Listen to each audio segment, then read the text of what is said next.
Hello, everyone. Nice to see you all. I'm actually back now after a 30, well, I say a 30-day ban. It was more than that. And I've got lovely Dr. Andrew Kaufman with us again today. So thanks for coming on, Dr. K. It's lovely to see you. Well, thanks. It's great to be back, Kate. But if you want to avoid another ban, I think I'm not the right guest. I'm used to it. I'm completely used to it. Honestly, don't worry. I'm banned off most things. YouTube. I'm allowed to post on YouTube, but they said if I have another strike within 90 days, then they're going to take my account down. The problem is I don't know what it is they're saying is going against their standards. So it doesn't matter. It doesn't matter. It means right. We're winning. We're winning. Well, they're going back in my archives and removing old videos because I don't really post on there. So I've really moved completely off, and I put all my material on Odyssey and LBRY and my website. Ah, right. Okay. Yeah. I mean, they do the same with me. I'm just not technically savvy, but I'm glad you've managed to keep some of your stuff up because I know they're terrible for it. Yeah, so this today is a chat about a discussion that you had with, well, it was a roundtable event with Doug, I can't remember his surname. Yeah, that's it.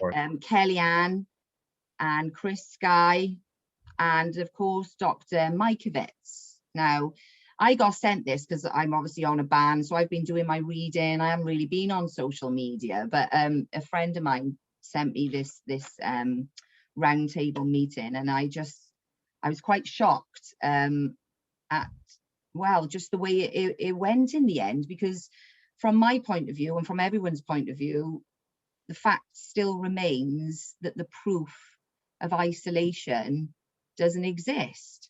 It doesn't exist, not for SARS-CoV-2, but for I think Judy goes on to speak about polio and cancer viruses, which alarmed me anyway, because not alarmed me, I've done a lot of research on cancer and polio, and I know that, so it just got a bit uncomfortable in the end. But I mean, I think she was just very challenged on what you were asking her, but the bottom line is we still didn't get the answer. So I'm just going to show a couple of clips. The first 20 minutes, Dr. K, was just you talking, waiting for Dr. Mikovits, and you were chatting a bit about the virus and a bit about, you were all doing a bit of chatting. So I'm just going to go to 23 minutes in, which is when Dr. Mikovits comes on, and I'll pause it, if I may, after certain things and ask you your response on it, because you weren't able to do it at the time, if that's okay. Yeah, is it all right if I just give a little preface to the discussion? Yeah, carry on, yeah. Right, because I want to make sure that everyone understands that I fully respect Judy Mikovits and her work, and in fact, like, she's done some really important and many call heroic actions by being a whistleblower against government research where she felt that there were contaminants in vaccines that were causing disease in people, right? And she took the chance to speak out, and he published an article about this that she had to retract under duress. And I think she was even detained by federal authorities for a time period and had to, go through a period of remaining silent according to some agreement. And, finally she was able to tell her story. So she's done a great service. And I don't want, to detract from that. But what I really was just trying to do is have a, discussion about some of the really important scientific points about viruses. And I noticed that she was saying that, like, in one situation, it doesn't prove anything, but in another situation, the same experiment does. And it wasn't a contradiction, was trying to get her to reconcile that. Yeah. Absolutely, yeah, and it just didn't, we still haven't had the proof of it. So I'm just going to play some of these for the viewers. I'll put the full link of it so that people can see it in its whole context, obviously underneath. But let's find. Here we go. Share sound. Share screen. So this is when Judy comes into the meeting with you guys. Force from the Mythos Canada, and here we go with the intro. This is a special event roundtable tonight, so we will go longer than our 1 hour usual format as the conversation picks up and gets going. Now, Dr. Judy, we do have your PowerPoint If you want to bring this up into the on screen, we can have you deliver the PowerPoint to our audience tonight if you'd like to do that. All you have to do is say, hey, Ed, why don't we bring up that PowerPoint? Okay, well, certainly we can do that, Ed, at a later time. I was watching the last 15 or 20 minutes and we can bring it up because the dangers of the COVID vaccine, a lot of what Dr. Kaufman was saying with respect to SARS-CoV-2 is exactly right, not being isolated from humans into humans, showing it infectious and transmissible and getting a full length sequence just simply hasn't been done. So we know those monkey cell lines have dozens of viruses in them. And, so we're simply looking at monkey viruses or hamster viruses, not human disease causing viruses. We do differ a little in that I have isolated XMRVs, HIVs, HTLVs, shown them to be infectious and transmissible. So it's not that. Hey, Judy, I was wondering if you could actually explain to me exactly the procedure you did, because I haven't seen any articles published with an actual isolation by like the definition that's in the dictionary to separate from everything else. Not to do, cell culture experiments like Enders did, which are done in SARS-CoV-2. Well, certainly what you have to do, Andy, and that this is, done from, the first human retrovirus isolations is, retroviruses use all the host cell machinery. So they bud from human cells and they pull the human cell, much like you're saying, much like an exosome. You pull the membrane, you pull Judy, that's not what I asked. That's never been visualized or observed. But I want to know, what procedure did you use to actually separate an HIV virus from everything else, and where can I see the images of it? Well, we used electron micrographs, and we used ultracentrifugation of the concentrated viruses, and we showed them transmissible to human cells from human cells. So we pulled them out of human cells. You can't pull the envelope away. You can't, because human retroviruses use the cell machinery. So that envelope that is surrounding. So wait. So what exactly did you put through the centrifuge? Did you take blood of an AIDS patient? And saliva of an AIDS patient and transmit it directly into humans. Well, no. Well, we're talking about isolation experiment first, not transmission. So first you have to show it exists, right? You have to grow it. You cannot grow a virus without a cell. Okay. Sorry. Can't you take it out of a sick person? Guys. So where did you do that? In Fort Detrick in 1983 from the very people, Luc Montagnier, from the French-Canadian airline flight attendant, from the very sick AIDS patients. I'm just going to pause it there, Dr. K. Just if you can, because obviously the point you were trying to make there, it was isolation, and not from budding out of a cell, but to characterize it, show it under an electron microscope, and show it to produce, to cause disease. So the one thing that struck me there, and this is only from recent research from me from a HIV point of view, was the mention of Luc Montagnier. Only because I'd researched Carrie Mullis, obviously looking into the PCR test, and Luc Montagnier at the time was obviously the biggest scientist on this, and he admitted to Carrie Mullis that the isolation hadn't been done. So what is your take on that there? Because obviously what you're trying to prove is that it's not that it's been budded from anything, but completely isolated, not associated. Right. Well, I mean, there's a number of things to break down here. So one, I think, just the important point is that, if you go back to like basic biology 101, we're told that cells have a process whereby they send things out of the cell and they take things in. And these are called exocytosis and endocytosis, right? Endo means like inside the cell, exo means outside the cell. And it basically a piece of the cell membrane, this is what, it's in a basic biology textbook, either like something comes in and fuses with that membrane and then empties its contents into the cell, or something from the cell, some internal organ of the cell called an organelle, or a piece of that, or a vesicle, merges with this, or goes to the cell membrane and pinches off a piece of it, forming it around itself like an envelope. And that's the process that Dr. Mikovits described, that she said is, I think she was saying, was proof of HIV. But how do you differentiate that from a normal cell process of endocytosis and exocytosis? So it's just that, it doesn't mean anything because of that. But if you want to show that a virus exists, you have to actually take it from a person who's infected with it. And, she says you need to grow it, but it's the sick person grows it. Like, that's how they say viruses work. So it's growing inside the sick person. So you don't need to grow it in the lab as well. You can just take it directly from the sick person. And that's, it's never been done. And so I don't think Luc Montagnier actually admitted that it hasn't been done directly. But what happened is that Carrie Mullis approached him at a meeting and asked him for the paper where it's proven. And he was unable to provide a paper. So that's sort of an indirect admission. Now, Luc Montagnier, in other interviews, said that he did the experiment to actually purify the virus, but didn't publish the results or the images. So you've got to question, why would that be? Because that would be the actual evidence of that there's such a virus that exists. Because the way that they say a virus works is, and the reason that we're told to wear masks and social distance, is that virus particles come out of us when we're sick, or even when we're healthy, right? They say.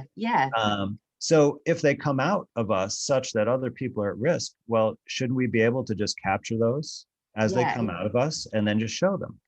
And it's not rocket science. I mean, obviously they say they're there, and they're, enough to kill some people. So even if, like you say, okay, well, they don't come out enough to capture from a healthy person, or even a mildly sick person. Okay, but what about someone who died from it? Shouldn't their lungs be completely covered in these particles that they should be easy to separate out and show? But they're not able to do that, or actually no one's attempted even to do that, because they're relying on these imaginary experiments, which can essentially create a virus from any situation. Because they're just showing diseased tissue in a culture. Exactly. That's what I was just going to say. It's just diseased tissue in a culture, usually poisoned with some sort of antibiotic, and the cells are going to die. It with, they have a specific recipe of poisons, and there are different types. There's foreign tissue with foreign genetic material and antigens. There's toxic chemicals, which they target specifically to the type of cells in the culture. It seems like put kidney toxic antibiotics with a kidney cell culture, for example. And then they starve the cell culture also by giving it, subsistence nutrition. Like if you had a bread and water diet, for example, like, you were captured by the French Foreign Legion. So, that's how they treat the cell culture. So then, of course, it shows cell damage, or what they call cytopathic effects, along with the infected, snot from the sick person. But then that's what they use, then, isn't it, to say that that's what viral invasion actually is. It's the cells that are dying from starvation and poisoning in culture with, diseased tissue, that is the effect of the virus. When it's just, in fact, the cells dying from being poisoned and starved to death, basically. Exactly. And, back in the late 1940s and early 1950s, every virologist knew that what they were seeing under the microscope in these conditions was just that diseased tissue, and they essentially were about to give up on it. But this all turned around when a scientist named John Enders won the Nobel Prize and published a paper in 1954 that said, oh, these dying things in tissue culture is actually the virus. And interestingly, he didn't draw that conclusion in the paper itself. In the paper, he said that it didn't resemble what was going on in people with measles, because this was a measles experiment. But later, after that, he endorsed it as the standard of proof for a virus, and that's why they mislabeled it, call it virus isolation. Just kind Wow. of, it's kind of like, saying, oh gosh, I don't have an analogy, but it's really, a total misnomer. It's like, saying that you have a car that's really fast, and just because you put a sticker on it that says, Yeah. speed demon, that means it's fast, but it doesn't actually have to go 100 miles an hour. Yeah, you know it's such a deep web. Actually, I've recently been reading it's the book Rockefeller Medicine Men. I knew the Rockefeller Institute had a lot to do with the medical reform back at the turn of the 19th century, but I had no idea how deep and how That's right. complex this Well, whole Kate, issue goes. I actually have a little documentary film on that I did with Steve Falconer, Oh, by the way, that you might check out on my oh website. yeah, I would love to see that. I would. Yeah, I would love to see it. It's it's it's blown my called mind. Hippocratic Hypocrisy. Oh, So right. I'll give you the link so you can put it below. Brilliant. I would love to see that. I would love to see it. Right. So back to the video. Does get a little bit heated and whatever, because I said, Judy is actually, she's agreeing with you definitely on the SARS-CoV-2 issue, that it definitely hasn't done any of this, but it just gets a bit heated when it goes back, obviously, to all the work that Judy's obviously done. And then it goes on, the end gets a bit, I just wanted to ask you as well, did you leave or did you get cut off? No, I was expunged from the You discussion. were. Yes, I was. Oh, I didn't know. I thought maybe you've just thought, oh, this is not going anywhere, and left. And I was like, where's he gone? He's No, no, gone. no, I wouldn't do that. I wanted to get to a resolution if possible. Yeah, and that's essentially what, because from my point of view, the reason I speak so highly of you and Dr. Cowan, and is because you've got this sort of no nonsense attitude where we must get to the point of this, and this is going to upset a lot of people, especially within the industry. A lot of time invested. Well, it's the same as medical school from that point of view. You do 7 years in med school.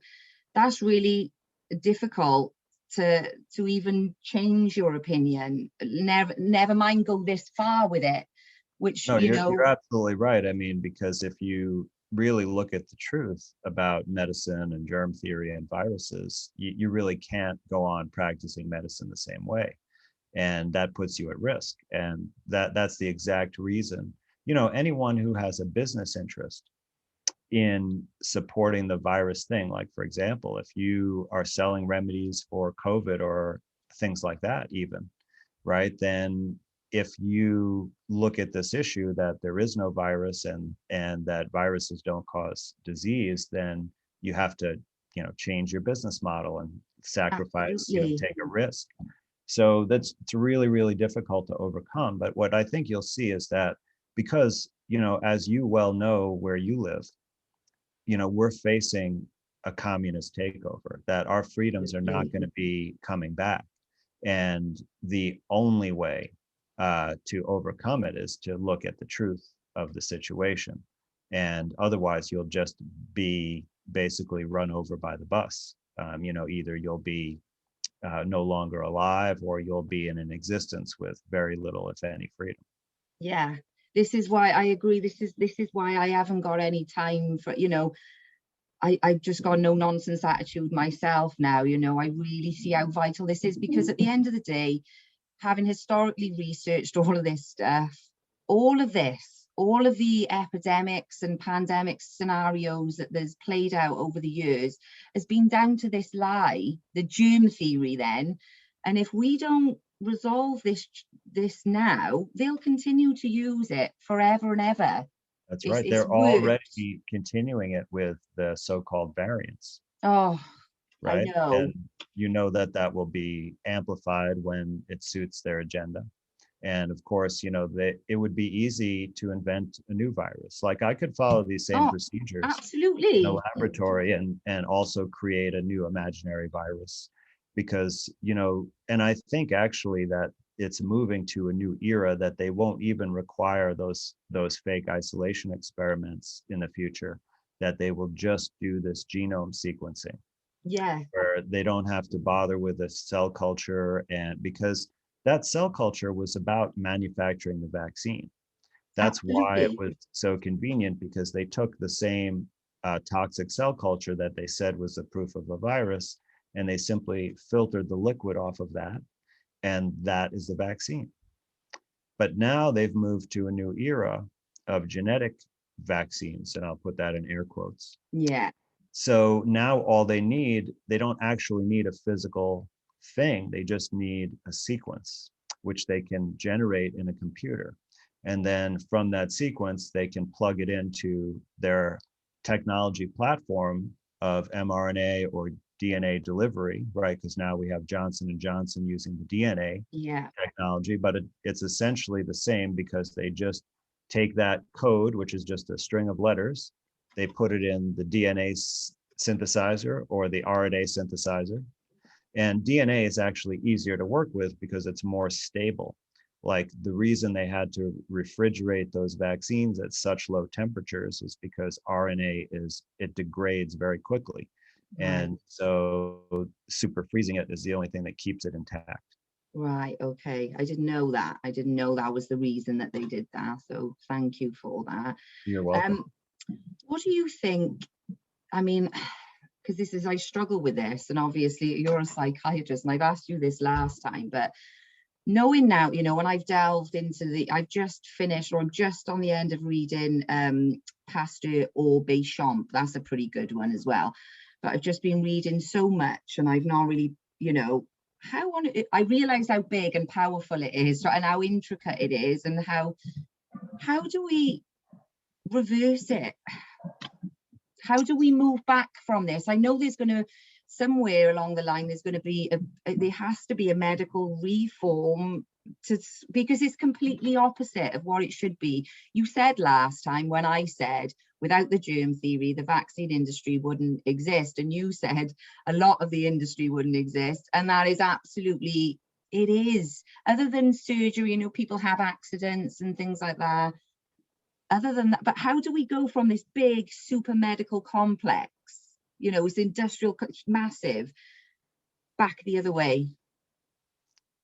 Well, it certainly is a challenging issue. Yeah. I recently gained some insight, or a different way of kind of understanding this situation, like what got us here and then what is the way out. And this came from an interesting lecture by Aldous Huxley, who referenced some scientific studies, which I already was somewhat familiar with. And basically what he described, that about 20% of the population, like anywhere in the world, is very suggestible, such that they could be easily hypnotized. Yeah. And correspondingly, about 20% of the population is extremely resistant to being hypnotized.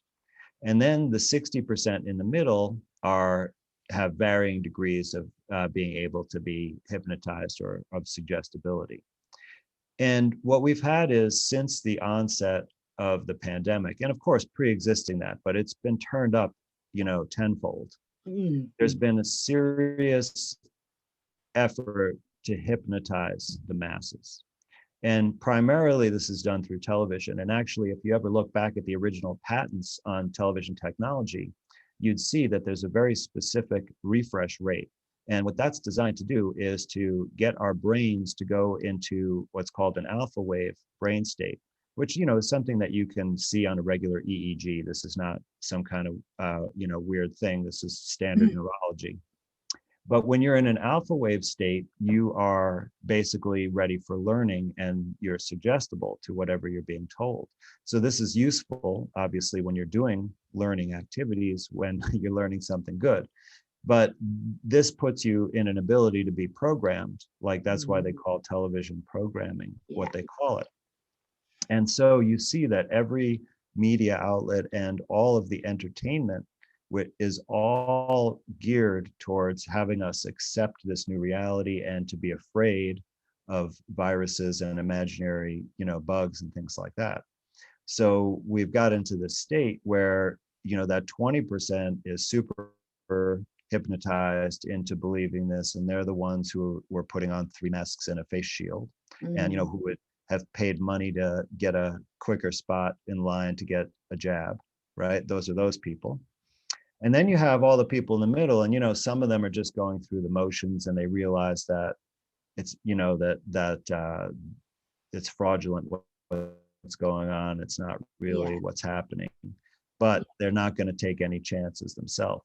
And then you have kind of like the people like us who, like, we're very resistant, and we can, somehow we were able to learn what's going on at a deeper level, and we want to shift the whole paradigm to a truthful healing system.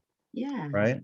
So what's going to happen is that you can't rationally convince people who are hypnotized. No, and so definitely not. I think that I've realized that it's not worth the time and effort to try to do that anymore, that people will come on their own out of hypnosis if they're going to. And I think out of that 60%, many of them are going to over time. So what I think what I'm going to do, and what I hope will happen, is that we in the 20% will all really look at this germ theory seriously, because we need to go to that deeper level to have a new system, a new understanding, a new paradigm of health, because we've been failed by the germ theory paradigm, and it's based on fraudulent science. Absolutely. And the one other thing it does as well, the one really another vital thing, is it takes all responsibility off the person for their health.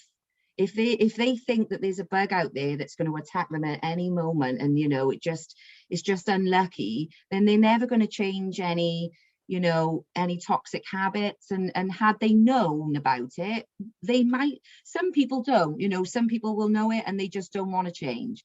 But there'll be many people out there who are suffering chronic pain and daily, who would absolutely do anything to not feel that pain, and would change these habits of a lifetime and make themselves healthy. And we have to move it. We have to change it somehow.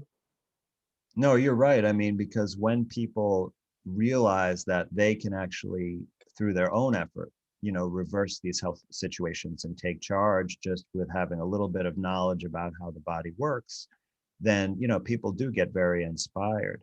But this is really part of a bigger philosophical shift that has been infiltrated into our culture and our education system for quite a long time, which is going away from individualism, which is really, like in the United States, is the principles of what the country was founded upon, right, of individual rights and freedoms and sovereignty, and moving towards what would be known as collectivism, or even some might call it a communism philosophy or a communist philosophy. But what it says essentially is that the good of the group or the community, it's also called communitarianism, is more important and outweighs the individual benefit and rights. So in other words, you hear this play out with masks, for example, that if you don't wear a mask, then you're going to harm someone else.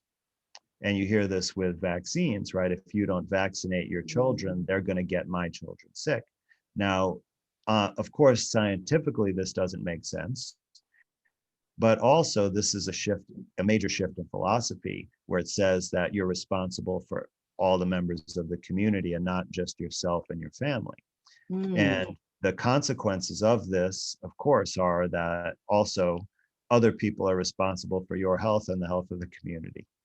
And as such, so it's, I think, in our community of people who are willing to look at the truth and be awake about what's going on, it's really important that we be conscious of our own individual responsibility as the, necessary to our individual freedom.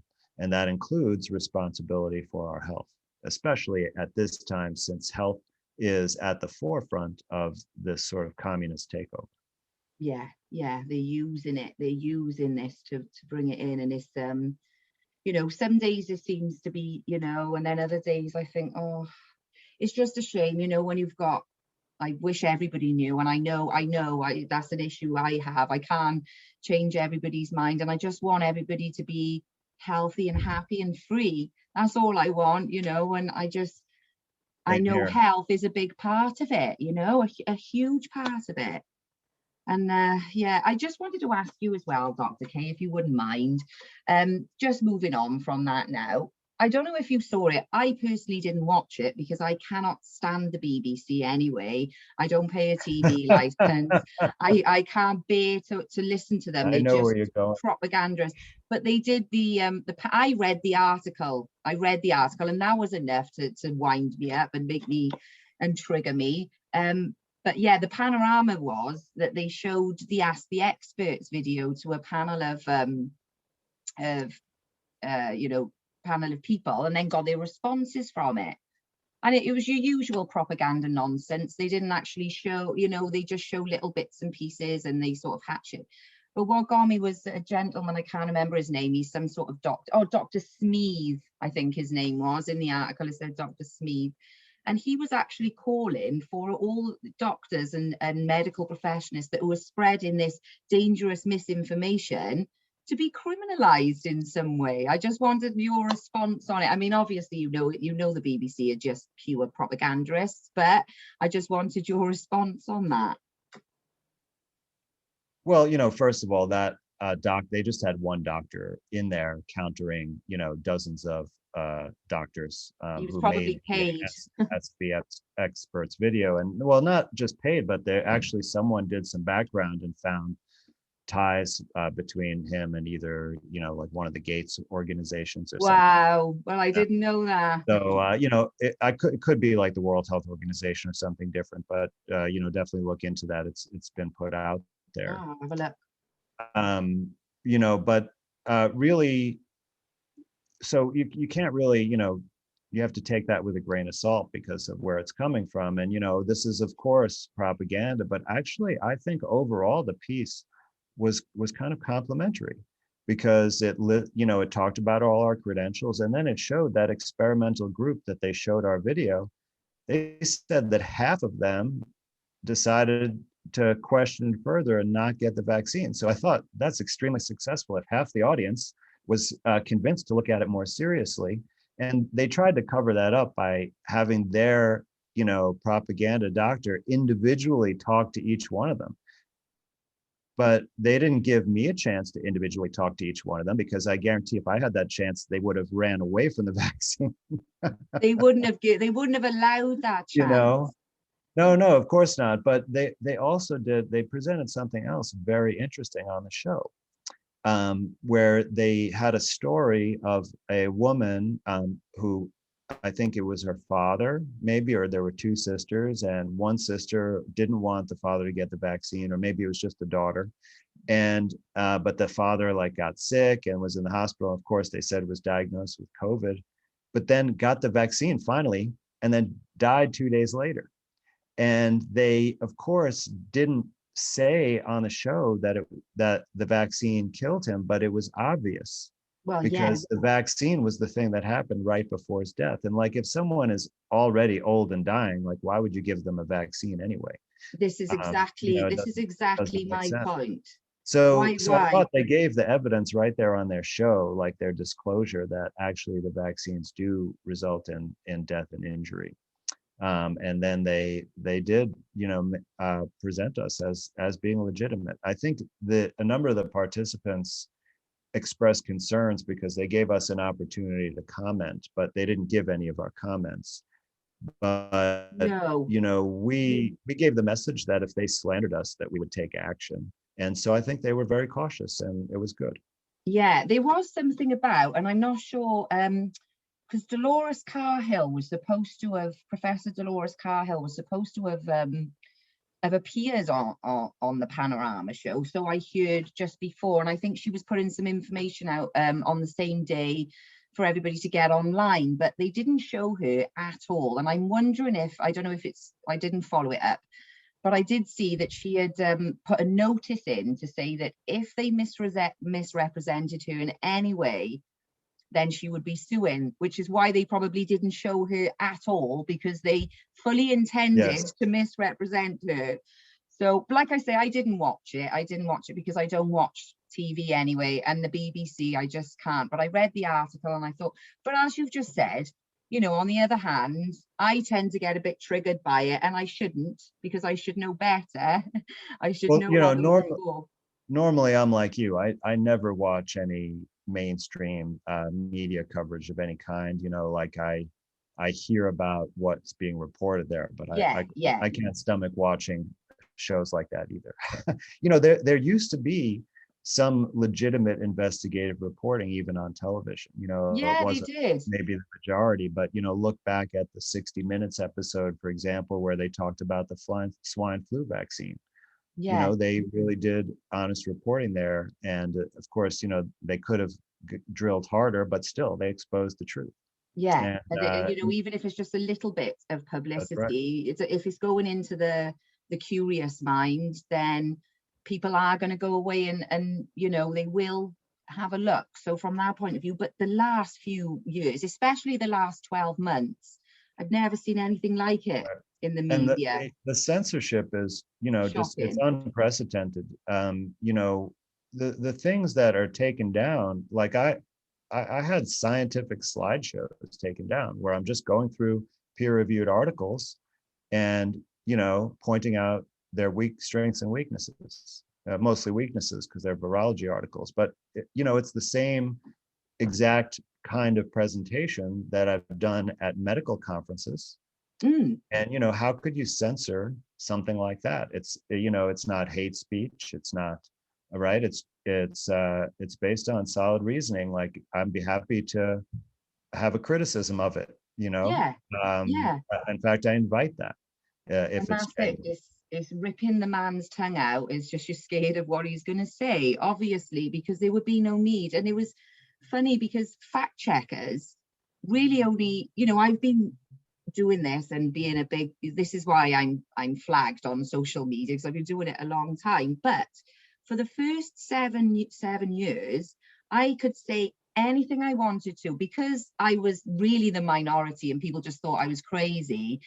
It didn't matter. But then 4 years ago was when, you know, sort of the censorship came in, and then I've been banned, I don't know how many times, off Facebook. I'm banned off YouTube. They took my Twitter account.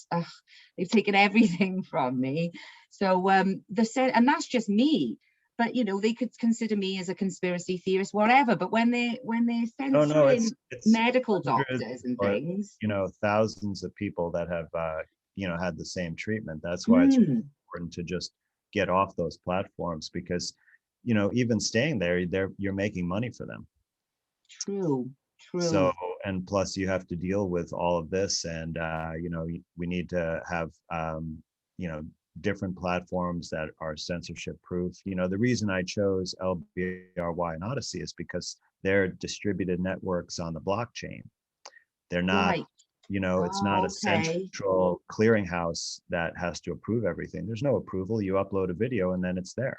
What's the first one you said, Dr. Kaufman? Well, they're the same thing. They're just two different apps or interfaces. Oh, okay. So like Odyssey is much more, you know, just like BitChute and brand new tube. It's basically the same interface like YouTube.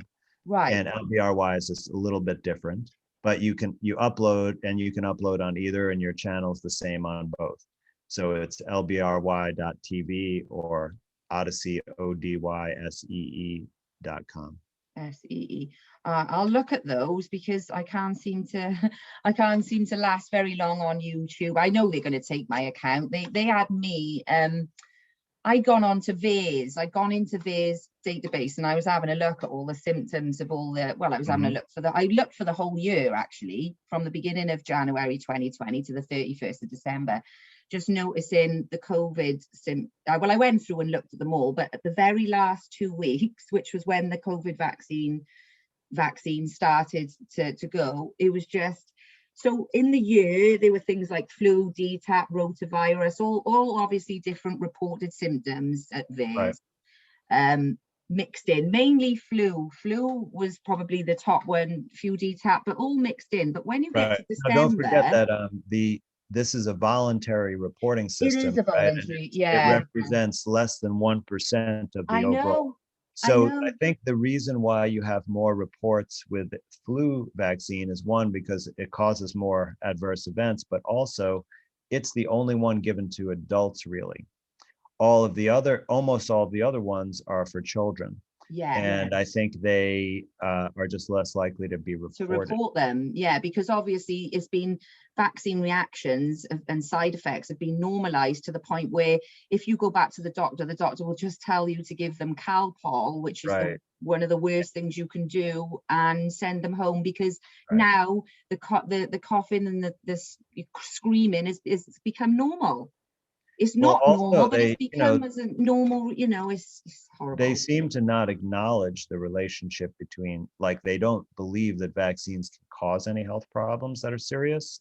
They, pain in the arm, fever, whatever, they know they can occasionally cause a seizure, but not more severe conditions or lasting conditions. So they tend to just say, oh, it's not related to that. And I've heard this from parent after parent with, children who are autistic or who have, tic disorders or other mostly neurologic problems, sometimes skin rashes as well. Yeah. And, that's what the pediatrician tells them, even if it's obvious, like, they get the shot and then 2 days later they have this new condition, they still don't, you make the relationship and don't report it. Yeah. So when you read that, you have to realize that what you're reading there is actually just the tip of the iceberg, and it is. You don't really know. Something like 51,000 reports, right? And I knew that they were underreported, something like 90% with doctors, and obviously it's probably more likely to be the doctor that would report it, because the parent would think it's a normal reaction and not think to, like you said. I know of one particular example of someone who works in a hospital told me about this, that there was a woman who was like in her 40s in perfect health, took the vaccine, and a few days later suddenly died. The hospital did not report it or even acknowledge that it was related. And I also heard from a nursing home staff that a very similar thing occurred, that there was a nursing home that had no deaths from COVID the whole year. And then in December, I believe, they vaccinated everyone there. This is a care home. Death. And then they had 14, I believe, deaths within 1 week. And a lot of other people changed in health condition.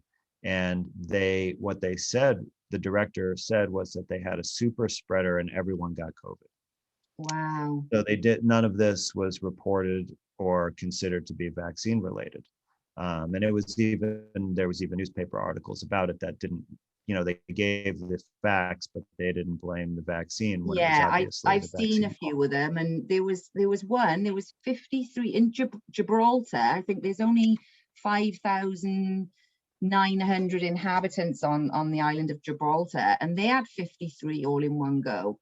And again, they said it was nothing to do. It's absolute crazy. Right. It's crazy, and it really has got to turn around. And I was chatting to my friend about this yesterday, and we were specifically talking about how much it needs to be turned around.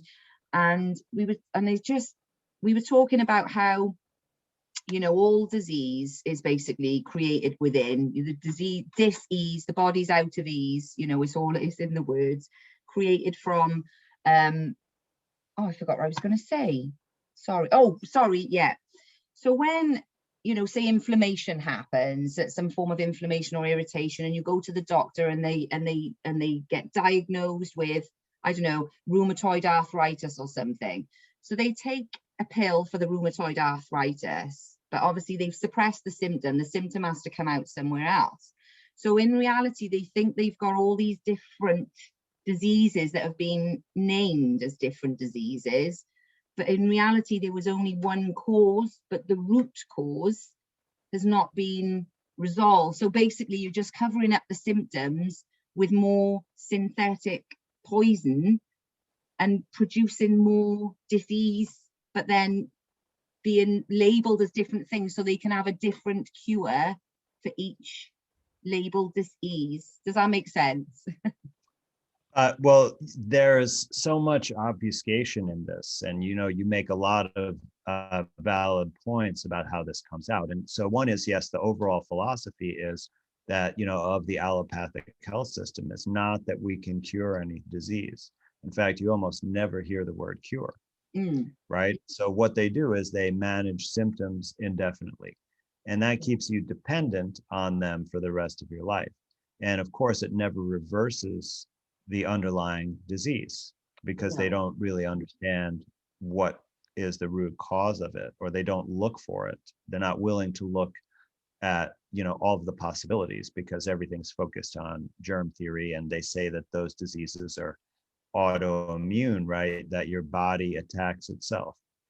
Well, now why would your body attack itself? That doesn't really make sense, and it's not really what is going on. But this is really part of a bigger issue about how health and medicine is looked at, and the understanding that we have in the current time. But what you see is that the number of disease categories, it keeps increasing. They keep giving new labels. Yeah. And so you have all of this autoimmune disease, for example, but so you have there's lupus, there's scleroderma, which I think is called systemic sclerosis now. It's changed names.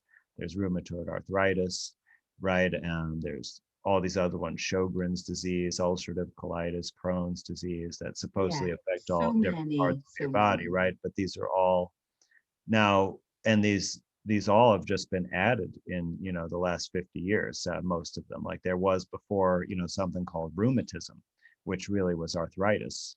It was related to the joints, and it'd be worse when it's humid and things like that.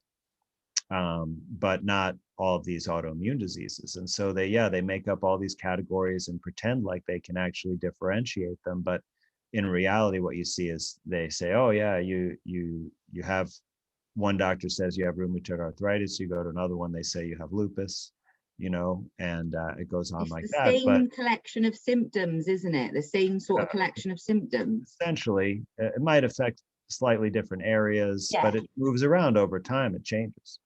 But here's what the thing is, what you say about inflammation. Inflammation is actually our body healing, or trying to heal. Yeah, it is. So it's not a disease. And no. by blocking it or interrupting it, you're actually interrupting healing. So it might cause the symptoms, but we have this misunderstanding of that if we experience discomfort, that it's bad. And that's not really true. So it's for a reason. The discomfort is part of maybe to teach us a lesson, to give us information. Like, for example, if you sit on a tack, what is going to happen? You're going to experience pain, right? Mm-hmm. Now, let's say that you didn't experience the pain. All right, like someone with advanced diabetes, for example, and has peripheral neuropathy, they wouldn't feel things on the bottom of their feet. So I worked with someone like this earlier in my career, and they went to the beach on a hot day and didn't feel the heat of the sand, and ended up with second-degree burns on the bottom of their feet. Wow. Yes. So you see that without that pain, what is the result? I see what you're saying. Right? Yeah. So what we have forgot to do is to pay attention to the information our body is trying to bring to our awareness, and realize that we can learn from that and help our body restore health by paying attention to that, not by resisting it or making it go away, suppressing it with artificial means like pharmaceuticals. Yeah. That's it. It's mistaken for the disease, but it's actually a crisis of healing, toxemia, and the cause and effect of that. Yeah. And like you just say, the first thing people do, and I would have done it years ago, because I was brought up the same as well. First thing you do is run to the doctor or try and suppress it with something, because you believe that something has attacked you in some way and made you feel like this. Right. And that is just one of the most is so simple. I think it's not simple, but it is like because it's so opposite. Yes, I think it's everything that is programming is an inversion, I call it. So where something is the opposite, like germ, instead of meaning new life and new growth, which is what it really means, they inverted the meaning to be an invisible, dangerous, invasive invader. bug, a bug, right?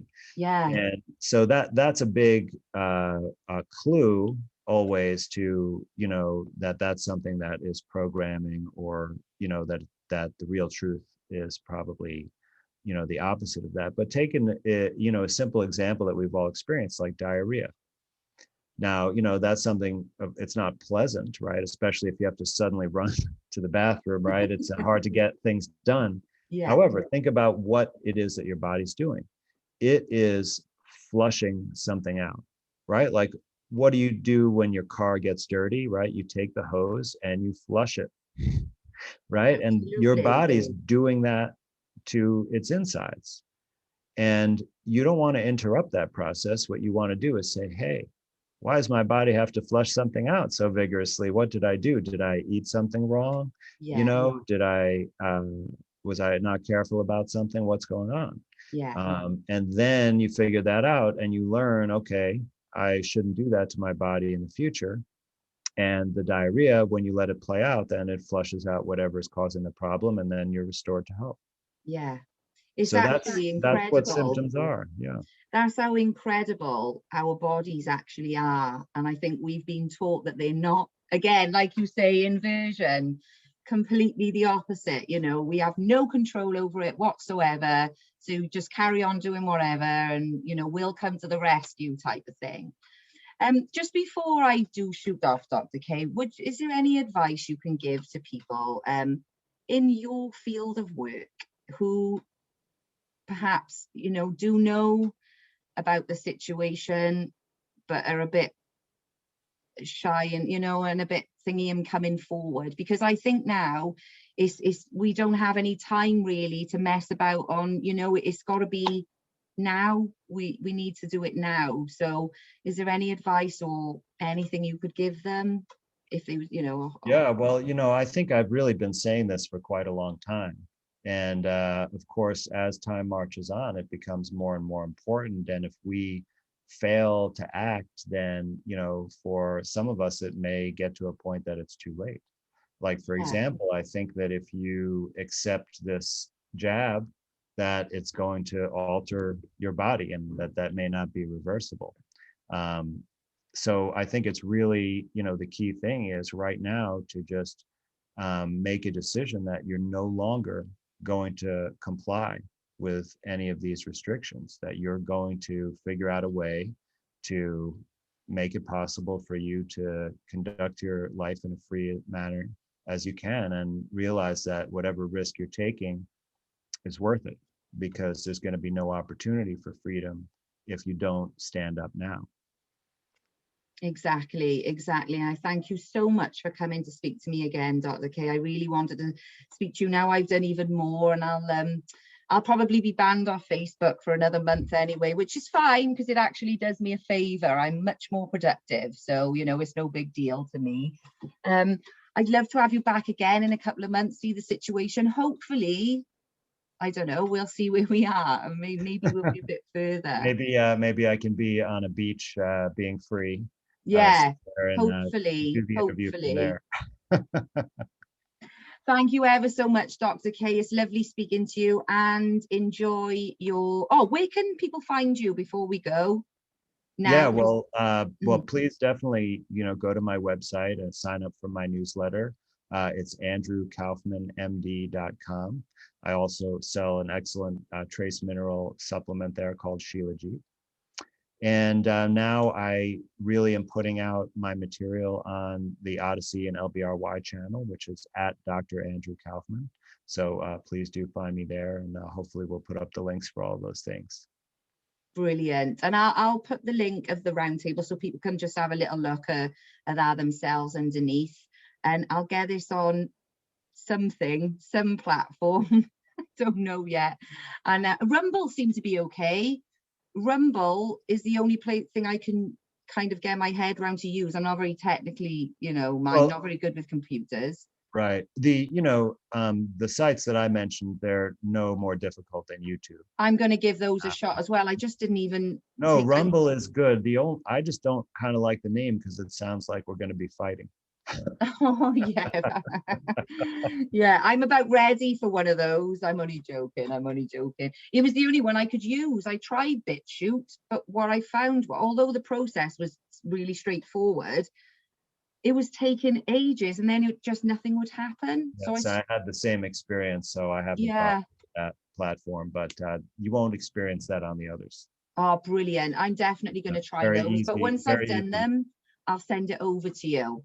And thanks Fantastic. again. Have a lovely day, Dr. K. I'll speak to you soon. Thank you. You too, Kate. Bye-bye.